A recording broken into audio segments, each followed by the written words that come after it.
Amém? Mateus 16, vamos ler a partir do verso 13.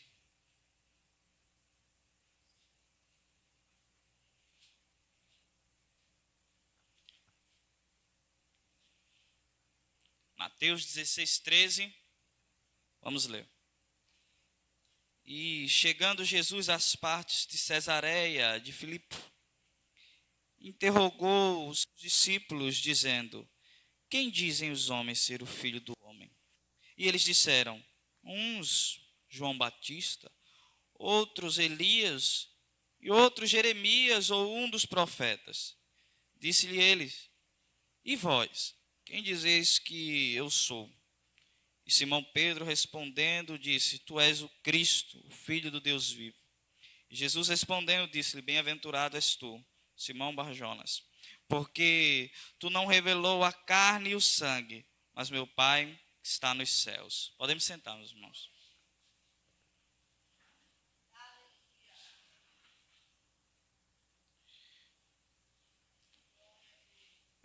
Jesus reuniu um grupo de homens de entre a multidão que seguia ele. E dentre essa multidão ele chamou 12 homens para ser os discípulos dele, para aprender com ele. E começou a ensiná-los por um período de 3 anos. Eles aprendendo com Jesus. 3 anos. Dia após dia. Tudo quanto era doutrina existente nos livros do Antigo Testamento, Jesus o ensinou. As parábolas serviam de ensinamento, muitos acontecimentos serviam de ensinamento, muitas pregações Jesus fez diante dos discípulos. Mas meu pensamento diante de textos assim é o seguinte: o que Jesus disse a esses homens, esses 12 homens, durante os 3 anos de ensino, que os fez tão fortes e robustos na fé? Esses homens morreram pela fé, a qual Jesus passou para eles. Os ensinos a qual Jesus transmitiu para eles os levaram à morte. Pedro foi crucificado de cabeça para baixo, não negando aquilo que Jesus havia ensinado para ele. Muitos dos apóstolos foram mortos de forma terríveis, torturados, e muitos outros discípulos de forma também horrível padeceram. Mas não para por aí. Esses homens fizeram outros discípulos. Depois que Jesus foi e os deixou, eles fizeram outros discípulos. E os discípulos que eles fizeram eram também homens de uma fé muito robusta, muito sólida. Tal qual aquele homem que Jesus contou em uma parábola, que construiu sua casa sobre a rocha. E quando sobreveio as enchentes, as ventanias e o ímpeto violento dos rios arremeteu-se contra as casas, elas continuavam de pé. Essa era a fé dos discípulos de Jesus Cristo, essa era a fé dos discípulos que aqueles discípulos de Jesus Cristo fizeram. Uma fé que não retrocedia, não voltava atrás. Eram capazes de entregar sua própria vida, mas não retrocediam. O que Jesus em 3 anos ensinou para esses homens, que às vezes nós, com 5, com 10 anos de igreja, por qualquer motivo queremos parar, queremos fraquejar, queremos desistir, queremos olhar para trás, dizemos que está difícil demais. O que Jesus em 3 anos ensinou a esses homens, que faz com que a fé deles seja esse tipo de fé que enfrenta a morte?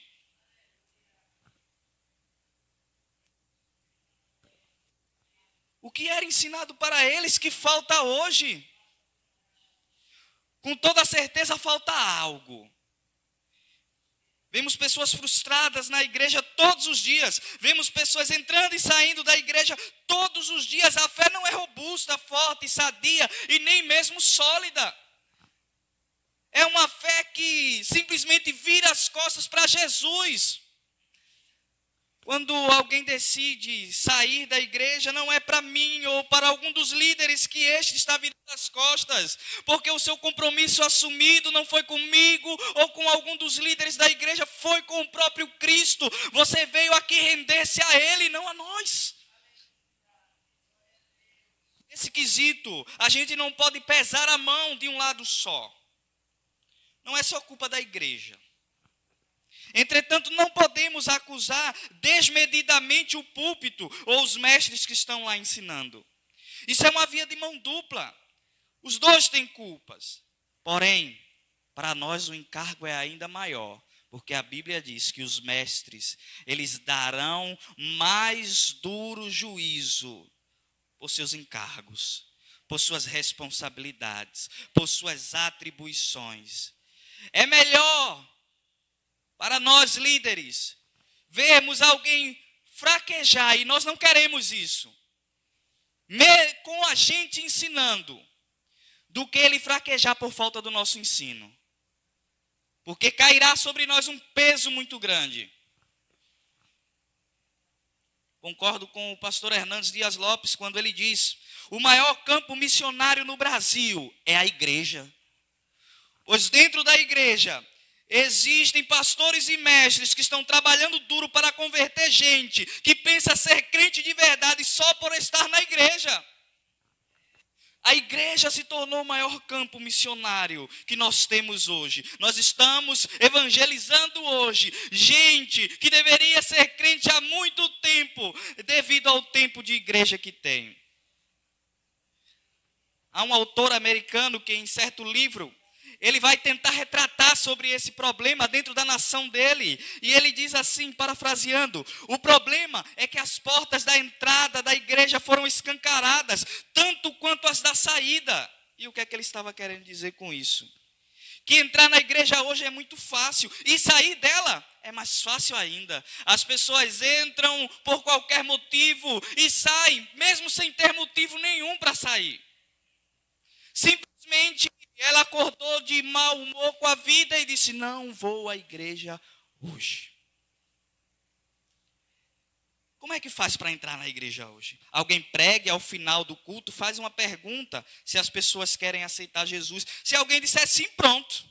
Ela já se tornou parte da igreja. É feita uma oração pedindo para que Jesus escreva o nome dela no livro da vida. Pronto. Está feito. E para sair, como é que faz? Basta a pessoa não gostar de alguma coisa. O louvor não é atraente, a igreja é muito séria, ou a igreja é muito de movimento, o culto demora muito, ou o culto é muito rápido, eu não tenho oportunidade, eu estou tendo oportunidade demais. E por aí vai, os motivos são os diversos. É simplesmente a pessoa dizer assim: eu não estou me agradando. E sai. Mas quando nós encontramos Jesus falando com aquelas pessoas que queriam ser discípulos dele, nós vemos um Jesus bem exigente. Certa vez, um jovem rico, e o evangelista e médico Lucas diz que ele era um homem de posição, possivelmente um príncipe.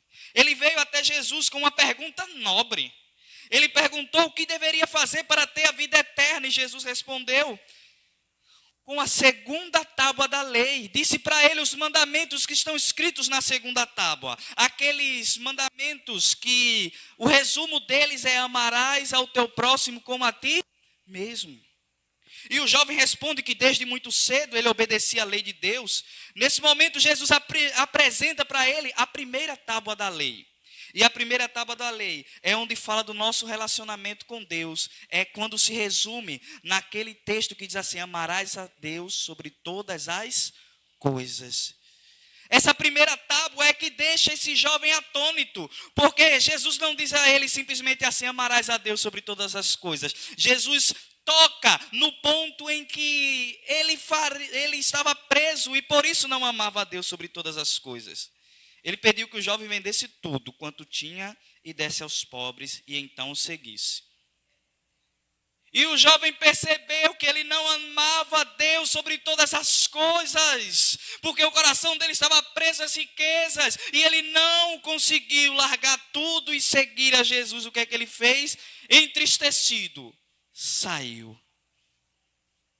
Mas esse jovem chegou tão interessado diante de Jesus. Ele seria um discípulo perfeito, porque as pessoas chegavam diante de Jesus pedindo tantas as coisas. Ele chegou diante de Jesus pedindo para saber sobre vida eterna. Talvez a gente olhasse e dissesse assim: esse vai ser um discípulo perfeito.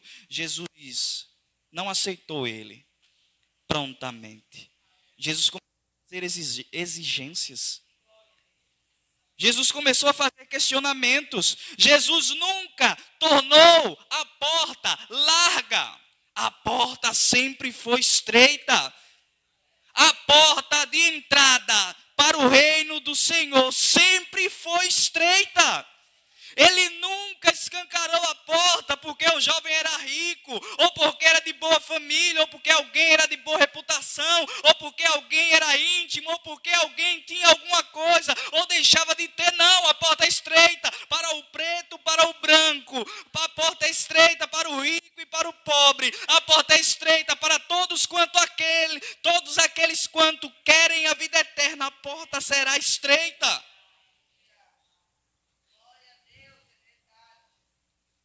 Em outra ocasião, um escriba chega diante de Jesus e disse: mestre, te seguirei por onde quer que fores. E Jesus responde para eles: as raposas têm covis e as aves do céu têm seus ninhos, mas o Filho do Homem não tem onde reclinar a cabeça. O que Jesus estava dizendo para aquele homem? Me seguir não trará para você luxo, não trará para você comodidade, conforto, bem-estar, segurança, grandeza, posição ou fama. Me seguir, na verdade, vai tirar tudo isso de você. Está disposto? Está disposto a deixar sua melhor cama para andar comigo? Está disposto a deixar sua casa para andar comigo? Está disposto a nem sempre ter o melhor para andar comigo? Está disposto a viver dias difíceis para estar comigo?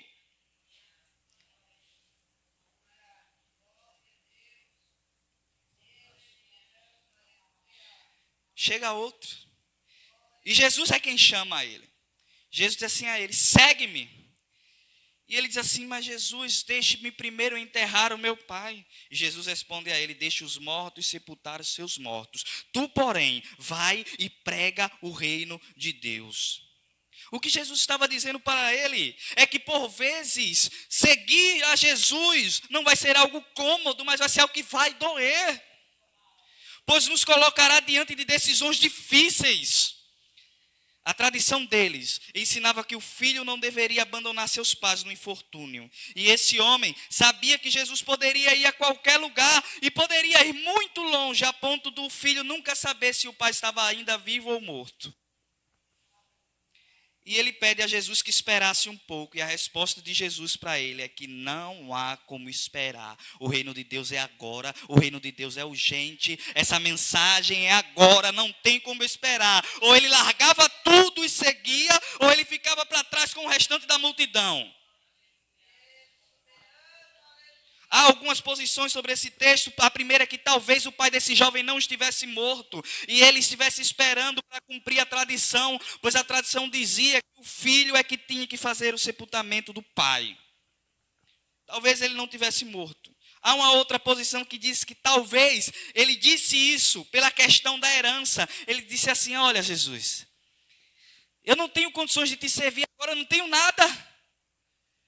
Mas se o meu pai morrer, eu tiver herança, eu vou ter condições para servir. E a resposta de Jesus para ele então seria assim: não espere reunir nada para me servir. Me siga agora, do zero, sem ter nada. Você não precisa de nada, você precisa de mim e pronto. Ou talvez esse jovem estivesse aguardando cumprisse o período de sepultamento judaico, que vai desde o enterro até a retirada dos ossos, algo que dura em torno de 1 ano. Jesus coloca o reino de Deus como uma prioridade acima dos laços familiares. O que ele estava dizendo com isso? Ele não estava dizendo para esse jovem abandonar a família dele, mas estava dizendo que ia ter uma hora em que aquele jovem ia ter que escolher qual era a prioridade, e a hora era agora. Quer ser meu discípulo? A prioridade será a minha mensagem e o meu reino. Chega outro e diz que quer seguir Jesus. E agora é ele que se oferece para seguir Jesus. Ele diz, Senhor, eu quero te seguir. Mas, e coloca um mais no meio da frase. Mas deixa-me primeiro despedir-me dos de casa. E Jesus disse a ele, aquele que põe a mão no arado e olha para trás, não é apto para o reino de Deus. Seguir Jesus, às vezes vai ser tão doloroso, que não vai ser possível parar. Vai ter que continuar sem olhar para trás, sem pensar no que ficou antes, sem pensar no que perdeu, ou no que teria conquistado, tivesse continuado lá fora. Não dá tempo, não dá para olhar para trás. É sofrendo, chorando, pedindo graça, pedindo força, mas prosseguindo. Quem para não é digno do reino de Jesus. Como diz Juízes 7:3, diga aos covardes que voltem.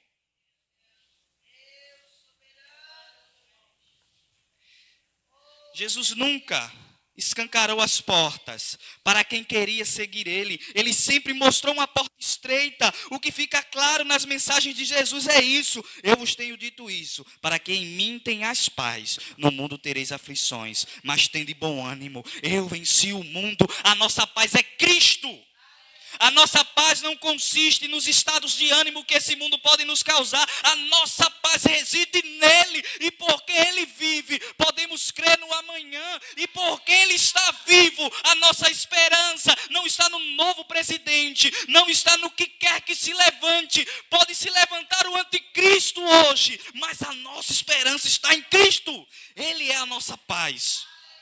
O mundo nos trará aflições. O mundo nos jogará baldes de água fria. O mundo é um mundo tenebroso, é um mundo caótico, é um mundo caído e arruinado no pecado. O mundo nos trará dores, mas a nossa paz está em Cristo.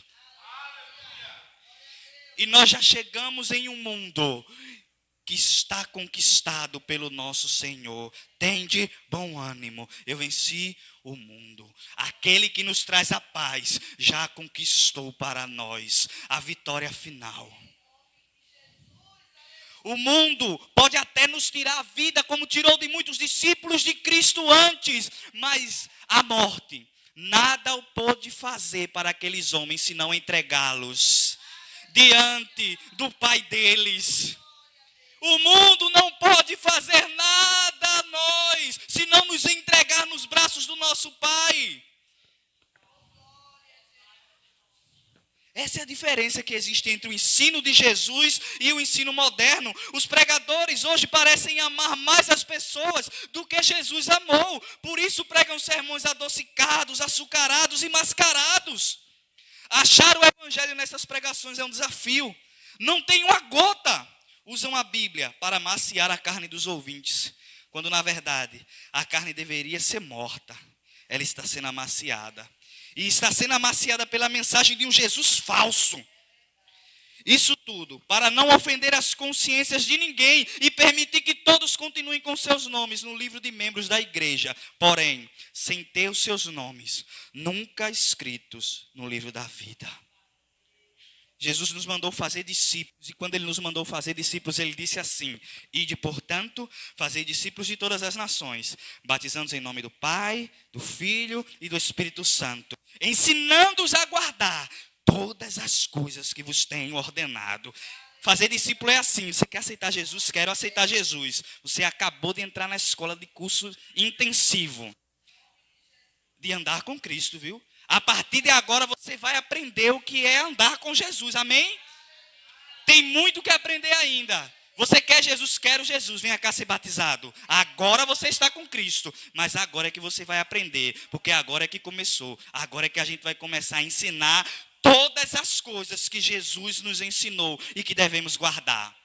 Fazer discípulos é batizá-los em nome de Jesus Cristo, ou seja, mostrar que ele agora quer ser parte desse ministério, parte desta vida, e mostrar a ele que esta vida não é um mar de rosas. O mar de rosas está do outro lado, reservado para nós, que o nosso Senhor já garantiu. Jesus não é o mordomo da igreja, ele é o Senhor da igreja. Jesus não é o curandeiro da igreja, ele é o Senhor da igreja. Jesus não é o quebra-galho da igreja, ele é o Senhor da igreja. Ele é o Filho do Deus vivo. Paulo foi chamado com a certeza de que do que esperava ele era o sofrimento. No dia em que Jesus chega para Ananias e diz assim: Ananias, o Saulo de Tarso está lá na rua direita. Vai lá e anuncia para ele, porque só eu sei o quanto cumpre sofrer pelo evangelho. Paulo já foi chamado, sabendo que o que ele enfrentaria era sofrimento. Os discípulos foram alertados de que passariam por vários sofrimentos. Todos que aproximavam de Jesus padeciam. Mateus 10, 24 e 25, Jesus diz para os discípulos: os homens vos perseguirão, vos odiarão, porque se eles chamaram de Beelzebu, o dono da casa, o que ele não fará aos serventes?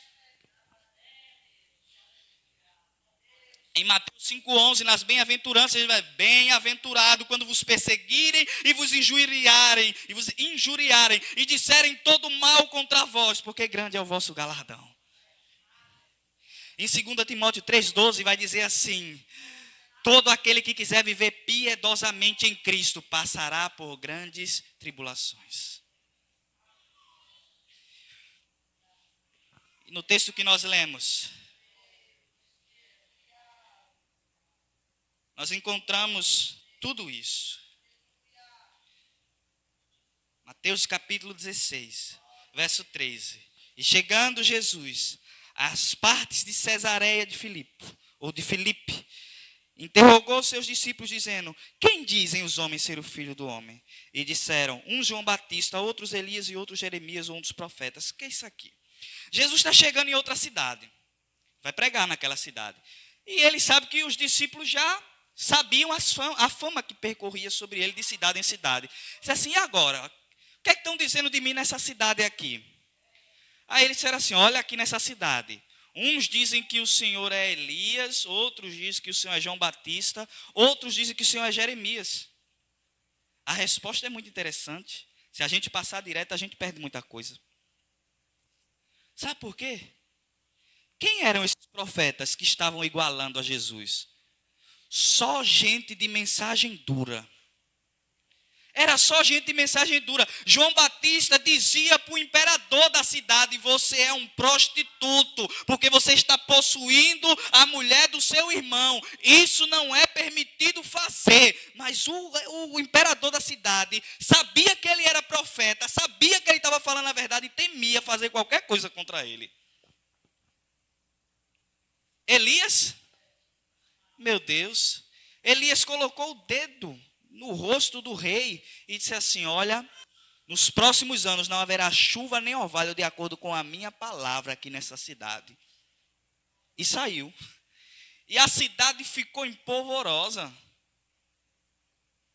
Jeremias é o profeta da cobrança, da aliança. Diz assim: a minha parte é quando Deus diz assim: a minha parte da aliança eu cumpri, a de vocês. Ninguém cumpriu. Ninguém cumpriu a sua parte na aliança. Chegou a hora de cobrar. Então o povo da cidade, todo mundo estava armado contra Jesus. Eles só olhavam para Jesus como um mensageiro do mal. Aquele que termina com a festa. Aquele que acaba com a festa. Era assim que o povo via Jesus. Mas Jesus vira para os discípulos dele e diz assim: vocês têm o mesmo pensamento? Vocês acham que eu estou estragando tudo? Vocês acham que a minha mensagem é dura? E Pedro vira para ele e diz assim: não. Tu és o Cristo, Filho do Deus vivo. E com isso ele estava dizendo assim: o Senhor é o dono de tudo. O Senhor faz como quiser. A mensagem é tua. E se ela for dura, é a mensagem do dono da casa. É a mensagem do Senhor da casa. É a mensagem que nós receberemos. Tu és o Filho do Deus vivo.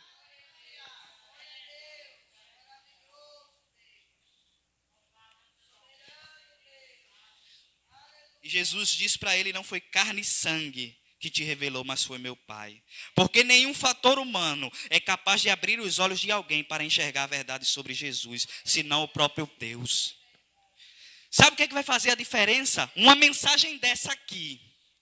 Se a pessoa tiver o Espírito de Deus em sua vida e estiver errada, o Espírito de Deus levanta ela porque ela é discípulo.